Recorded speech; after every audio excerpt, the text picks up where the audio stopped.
Crossover Thursday here on the Locked On Podcast Network. That means the Steelers meet the Bengals in their rematch in a key game for both teams' playoff hopes. We discuss those matchups here on Crossover Thursday. Let's get into it.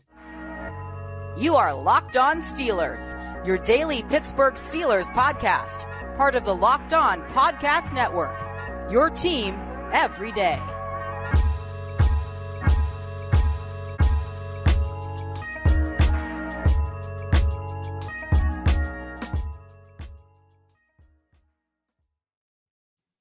Hello and welcome to Crossover Thursday here on the Locked On Podcast Network. We are your hosts. I'm Chris Carter of the Locked On Steelers podcast. He's James Rapien of the Locked On Bengals podcast. We just did this show yesterday on Locked On NFL, but we're here to talk specifically about the Steelers and the Bengals key pre-playoff matchup here on this show. As always, you can find this show wherever you get your podcasts, on your favorite podcasting apps, and on YouTube. Like this video if you enjoy it. Subscribe to this channel to get all of your daily episodes because we bring you your team every day. We thank all of those who make us your first listen every day. And today's episode is brought to you by Prize Picks. Prize Picks sponsors all of our Crossover Thursday episodes. They're the easiest and most exciting way to play daily fantasy sports. Go to prizepicks.com/LockedOnNFL and use code all lowercase LockedOnNFL for your first deposit match up to $100.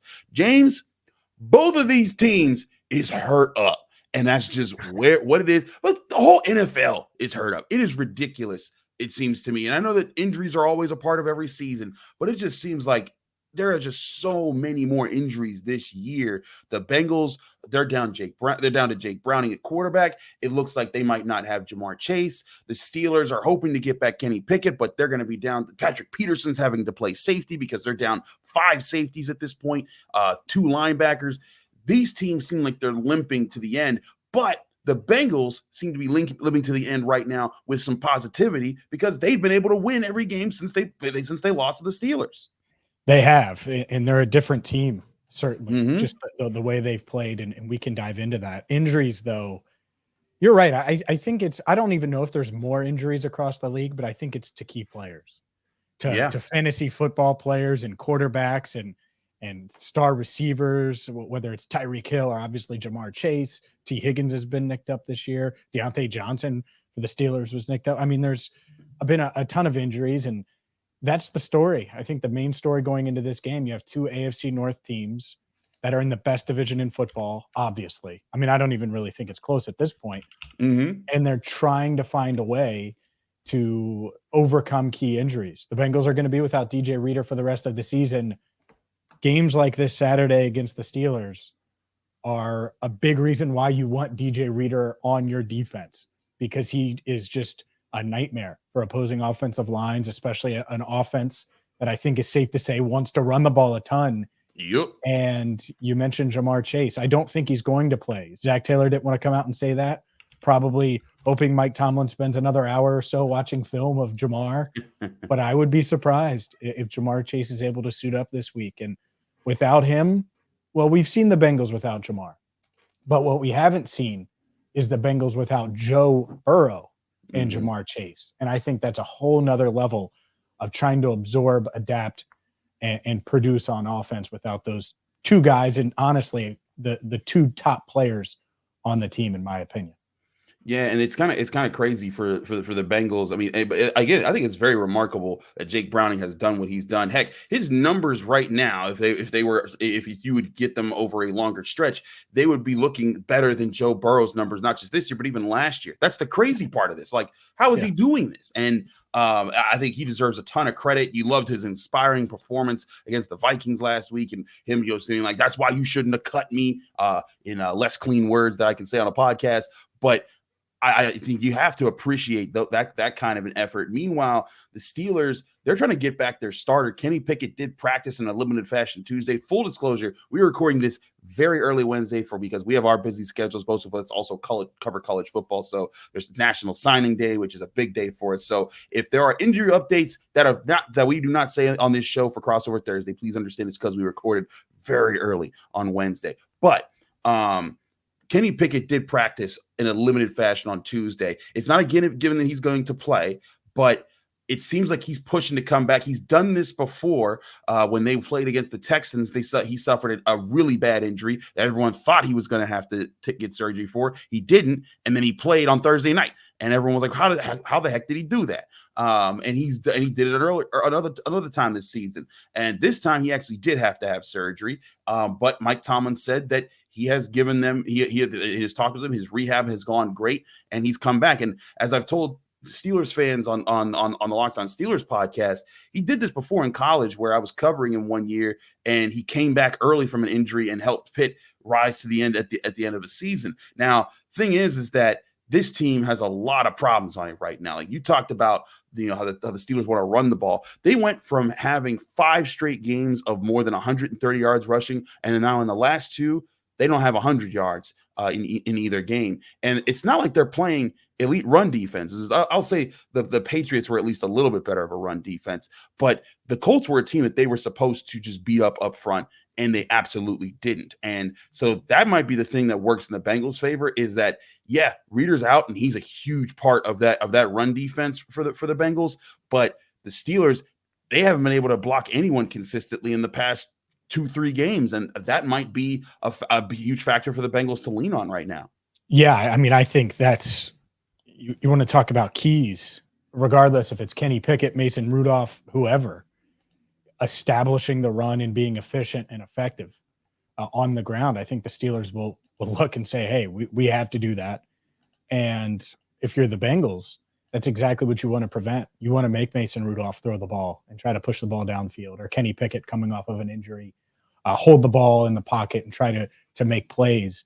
And if you do that and you don't give them a run game to lean on, it takes half of their offense away, if not more. And I think that would have been the plan before Reader goes down. Mm-hmm. And Reader's such a big part of what this Bengals team does. I do wonder how they overcome it. And they were able to against the Vikings because they lost Reader on the first drive and come back from a 14-point fourth quarter deficit.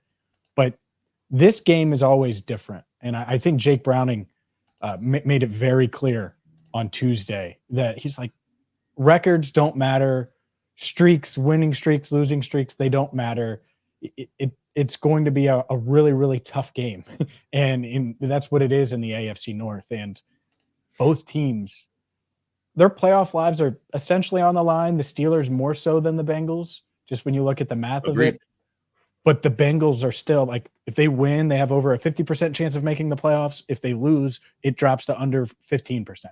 Wow. And so it's a big swing game for their chances right now. And obviously the Steelers are trying to stay alive at 7-7.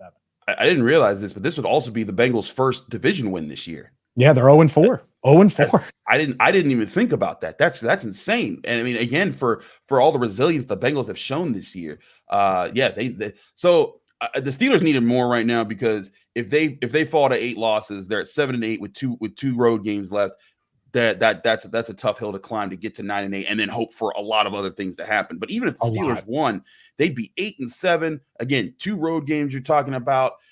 Maybe they can spark something to win and win out there and go 10-7. But most likely you're talking about a 9-8 team, even if they win this game. And that's still a tough road to climb when you look at this playoff picture. I want to talk about this playoff picture on the other side of the break here as we start to talk about that and the key matchups that everyone needs to watch for this game. Stay tuned for more here on Crossover Thursday here on the Locked On Podcast Network. But first, I want to remind you this show is brought to you by FanDuel Sportsbook, the #1 sportsbook in America. Now that the NFL playoffs are getting near, you have your chance to make big money when you're betting on the NFL teams that you think are going to head to the big dance and make it to the playoffs. That's where you can take advantage of FanDuel's new promotion here, where new customers get $150 back in bonus bets by winning any $5 money line bet. That's right, $150 if you just bet on the right team to win with your money line bet for $5. It's as simple as it gets. It's a great time to join FanDuel Sportsbook, the #1 sportsbook in America. If you've been thinking about joining FanDuel, there's no better time to get in on the action. The app is super easy to use that you can download right to your phone. You can bet on anything from spreads to player props to over-unders, and there's so many different things to look at every single week. And again, if you hit on that first $5 money line bet when you sign up, you get a chance to have $150 in all those bonus bets that you can use to all the different types of bets that are available when you go to FanDuel Sportsbook. So to get that promotion, go to FanDuel.com/lockedon to get ready for the NFL playoffs and also get ready to bet on all the other sports out there, NBA, NHL, college sports. It's all there on FanDuel Sportsbook, the #1 sportsbook in America. And again, visit FanDuel.com/lockedon to get ready for all those great opportunities. And that's FanDuel, an official partner of the NFL.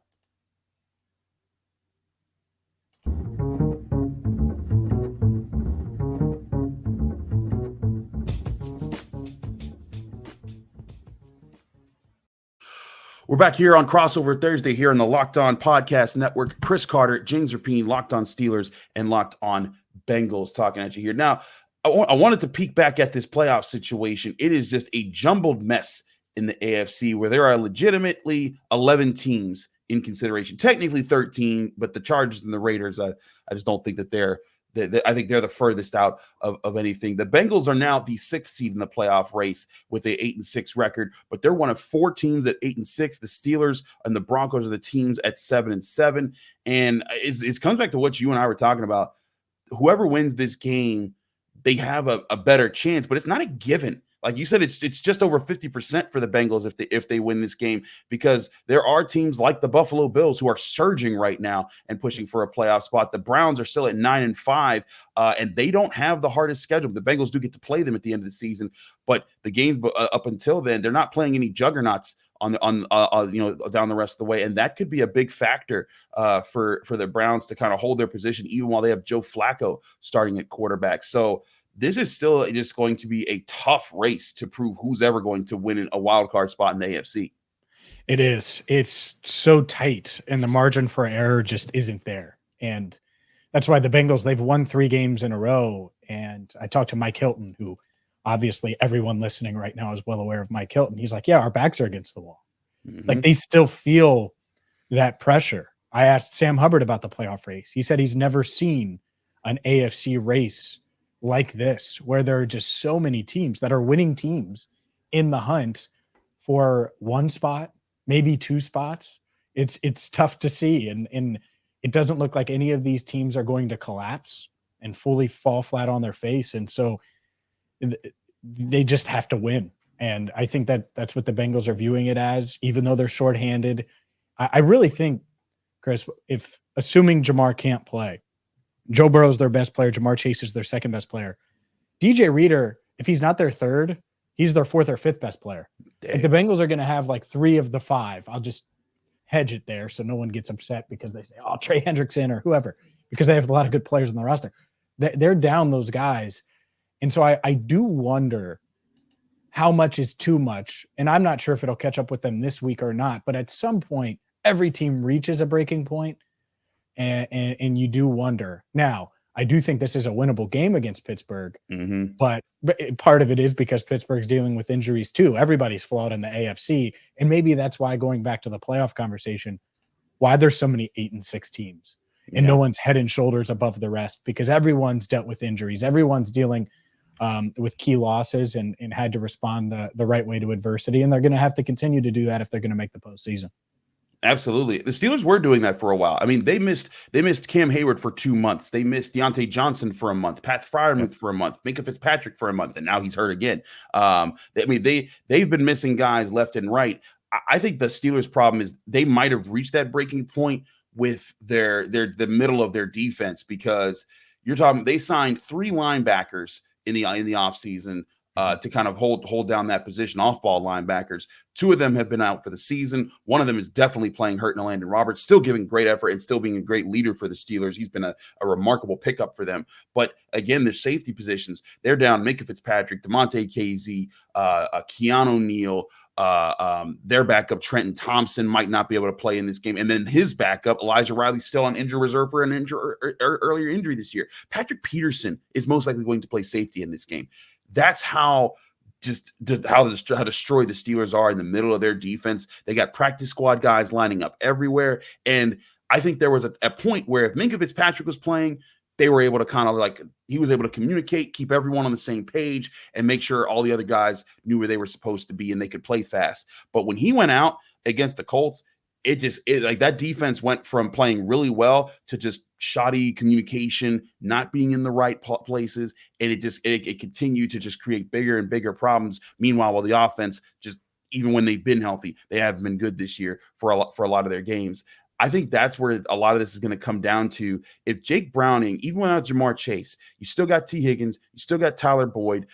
You still can move things around in this offense, and you still got Joe Mixon. If they can just stress the Steelers of the middle of their defense enough, they should be able to get points in this game. That's where I look at it as a key factor. It's not just running the ball. It's saying, hey, let's get some passes over the middle. Let's force Pat Peterson and these backup safeties to have to talk a lot more. Let's force some of these backup linebackers to have to be in the right spots every time.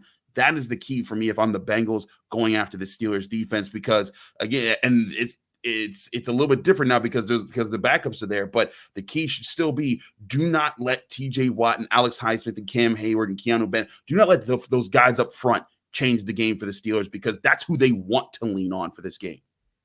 No doubt, 1,000%. If there's a spot on this Steelers team, or specifically on the defense, that is got to be the point of emphasis, it is that front. And that front can be game-changing. The moment you get pressure on Jake Browning or any quarterback, it can fluster them. It can make it harder. And so that's where this game is going to be won. I truly believe that, because everything we talk about every single week, from turnovers to getting off to a fast start or ending strong, or whatever it is, whatever key you want to use on any broadcast ever, but certainly here on Locked On, I think it's going to come down to, can the Bengals block that front for the Steelers and keep them at bay? Because if so, you're right. T. Higgins should still be able to get open at times. And if they double him, then you still have Tyler Boyd. You still have Andre Yosevach. You have Trent Irwin, who was big in key moments last year. Charlie Jones, who I think has come into his own. Even Tanner Hudson in the passing game a bit at tight end has been improved. And I think the biggest difference on offense between the last game between these two teams and now is Chase Brown has emerged. They have an explosive running back. They have a running back that can give them 8 yards here and then 15 and then 30. And what that's done is it's not only helped the offensive line and obviously helped the offense with another element, another playmaker, but it's made Joe Mixon play at a much higher level. I think it's made him more efficient, and he's been great in the red zone. He's had some really good goal line runs, short yardage runs. And at the same time, when you talk about those linebackers, the other thing I think about, and I'm sure Mike Tomlin's stressing it, is the screen game. Yeah. They hit on one at the end of the Steelers game, 39-yarder to Mixon. But after that, they really got going. Chase Brown and Joe Mixon have had explosive plays in the screen game over the past couple of weeks. I think that's a whole nother element to this offense that has developed since these two teams have last played.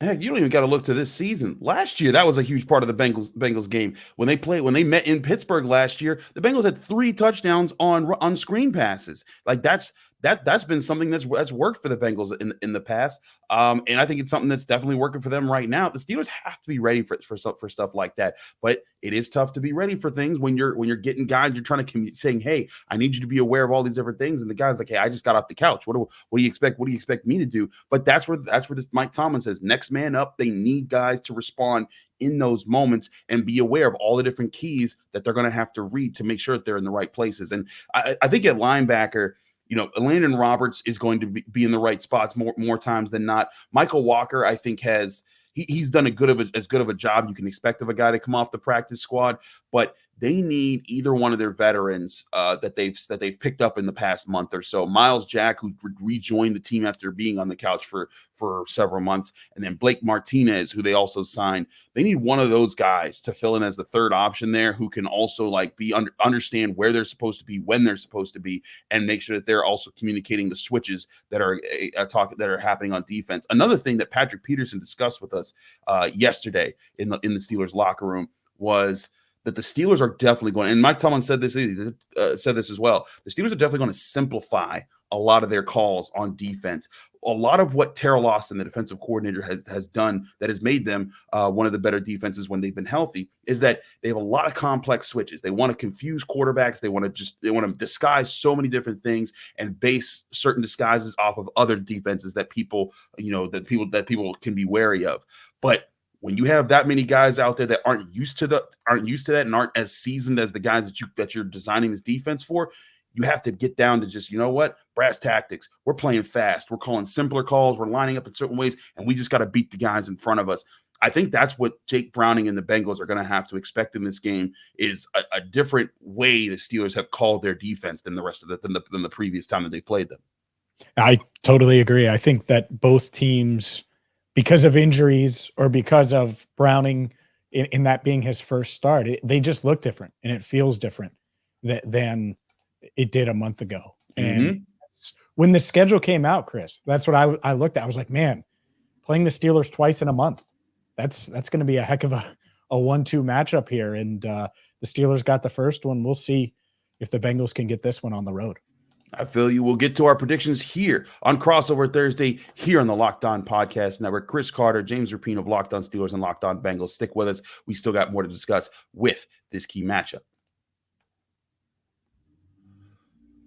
But first, I want to remind you, this show is also brought to you by DoorDash. DoorDash gives you all the options to order right to your home right away, whether it's the best food from your favorite restaurant or even getting your groceries delivered. Oftentimes, if I'm watching the game, I like to get me some Big Shot Bob's wings. I tell people all the time, when you do get that Frank White sauce, it comes in, it's spicy, it's great. You can get some fries with it, you can get some celery sticks, whatever you need to help you get through the spice of those wings. Trust me, you will enjoy it. And whatever your favorite is, whether you're in Pittsburgh or Cincinnati or anywhere else, you can get it delivered to you at home at DoorDash. And right now, you get 50% off up to a $10 value when you spend $15 or more on your first order when you sign up for DoorDash today. And download the DoorDash app. When you do, enter code LOCKED23. That's subject to change, terms and conditions apply. But if you want even more value, you can save. I'll save on all your restaurant deliveries and grocery deliveries with a $0 delivery fee on all eligible orders with a Dash Pass membership that you can sign up for when you get the DoorDash app today. Get prepared before game day, stock up on your favorites, or just enjoy a friendly night when you're at home. You want to go out, but you feel like not going out and dealing with the cold or weathering the storm. Let DoorDash handle that problem for you and bring your favorite food to you while you're still on the couch. And don't forget, you sign up today, you get 50% off up to a $10 value when you spend $15 or more on your first order. When you download the DoorDash app and enter code LOCKED23, that's LOCKED23, all capital letters, all one word. Subject to change, terms and conditions apply.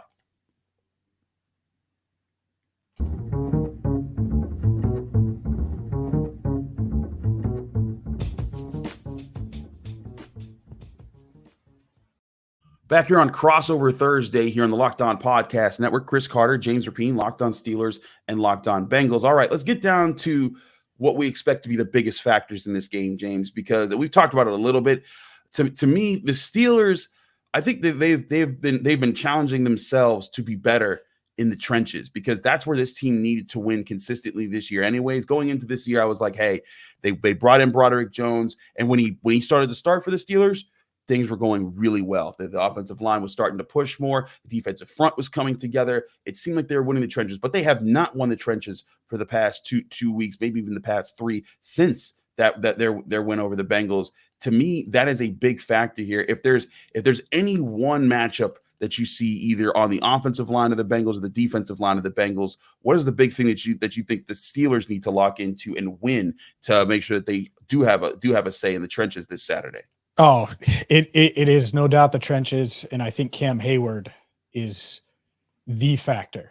And, obviously you have a pass rush outside of that, but this Bengals team, they've been efficient on the ground since they played Pittsburgh, and at times explosive on the ground.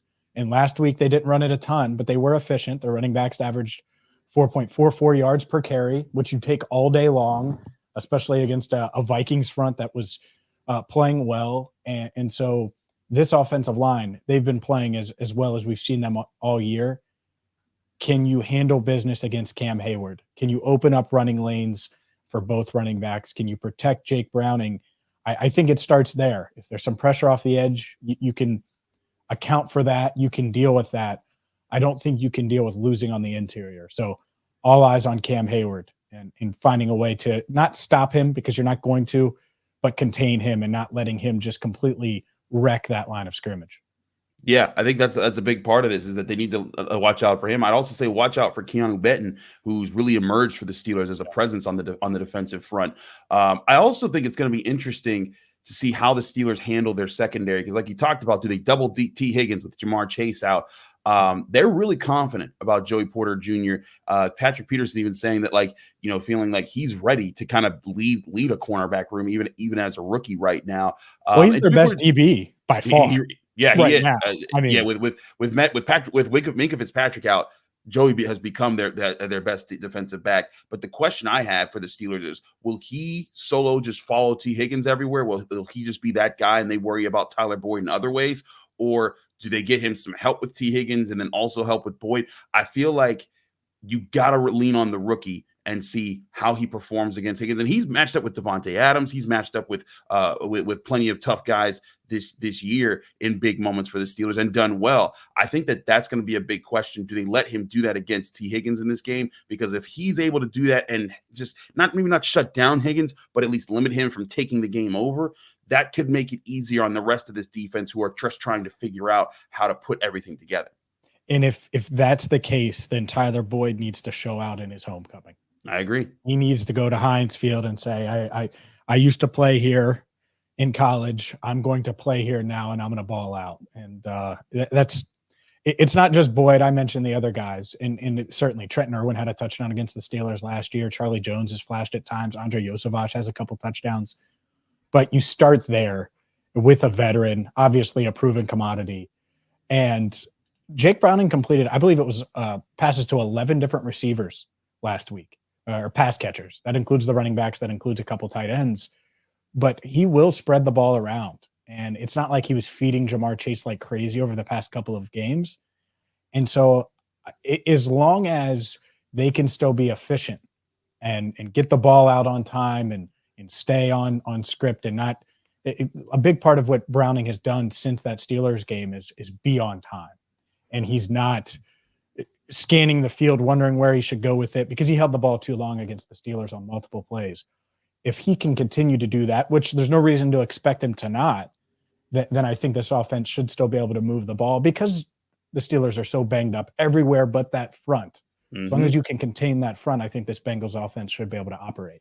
Heck, the interception that he threw in that game was because the Steelers were in a disguised coverage. They bumped out with Trenton Thompson, one of their practice squad safeties, out into the flat, and he just kind of jumped that pass in that situation. They were trying to bait him into situations, and they got him then. I don't know if they can call those defenses right now. Trenton Thompson, who was the backup who was in it at the time, he might not even play in this game. So that's where I think that you're right. If Jake Browning can just stay confident, get the ball out fast, and trust his keys and trust that it's going to certain guys are going to be there and make those throws. That's a big factor in this game because then, like you said, it keeps the Steelers pass rush back from having time to get things to work, and it makes it much less likely the Steelers create turnovers, which is how they've won most of their games this year so far. All right, let's get down to the big thing. What is our actual prediction? And how do we see it? What we see being the big turning point in the game that leads to how we see this game end?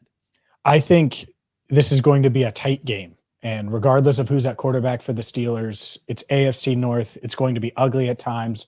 I do think Pittsburgh gets the ground game going some. At the same time, this Bengals offense is much better and in a much better spot mentally, physically, all of the above than they were the first time these two teams played. So given the injuries on both sides, and we've discussed them, I think the Bengals find a way here. And it's going to be really tough because this is it for the Steelers. They have to win this game if they realistically want a playoff opportunity over the final couple of weeks. And I'll take the Bengals by a field goal. It's close, but 23-20. They find a way to get their fourth win in a row. I think I'm with you on the Bengals finding ways to do that. I think it's also going to be a close game. I got it 19-16 Bengals because I just don't see how the Steelers can keep up unless they get some crazy turnovers by this defensive front. If TJ Watt able to wreck the game, that's what they have to lean on. And if the run game can get going and make things easier for whether it's Kenny Pickett or Mason Rudolph, those are going to be the big factors for the Steelers. But that is a very slim way to have to win every single game. And now you don't have the defense that can be as coordinated to kind of keep leads, because that's how they won a lot of their early games. Is if they got up against the Raiders, they held on to the lead, they were able to make plays. The Titans, the Packers, heck, the Bengals, they were the defense being able to hold on late in games has been huge. But let's say the Steelers even get a lead late in this game with 2 to 3 minutes left in the game. I'm not so confident this defense, as it's constituted right now with the players that are going to be out there, can do the right things on the final drive to keep Jake Browning-led offense from getting into either field goal range or get a touchdown. That's where I think that this game is going to hinge, is that communication, that defense that has been so pivotal for the Steelers this year. When they've kept teams under 20, they win. When they don't keep teams under 20, they lose. I'm not even sure that they'll need to get to 20 points this game. That's why I say 19-16 Bengals here. Again, we're recording this very early Wednesday, so if there's injury updates, we apologize for not covering here, but the place to get them is on both of our podcasts on the Friday episode as we get you ready for the day before the game. James, thanks so much for joining me here on the crossover Thursday that we always do here. It's always great to talk with you, talk football with you, buddy. Let people know they can find you, follow you, and get more of your work. At James Rapien on X/Twitter, obviously the Locked On Bengals podcast as well, and we'll be covering the game for allbengals.com too. So really excited. These AFC North games are always fun, and so can't wait to cover this one. Absolutely. Same here. I'm Chris Carter, host of the Locked On Steelers podcast. You can find me on Twitter and Instagram at Carter Critiques. You can read my work at the Pittsburgh Post-Gazette, post-gazette.com. And you can find both Locked On Steelers and Locked On Bengals in the same places. Go to your favorite podcasting app, search us up, subscribe to the podcast, and you'll get every episode every day, your team every day, as well as on YouTube. Like this video if you enjoy it. Subscribe to this channel to get all of your daily Steelers or Bengals updates from the Locked On Podcast Network. We'll be back tomorrow on Friday, getting you ready for this big game.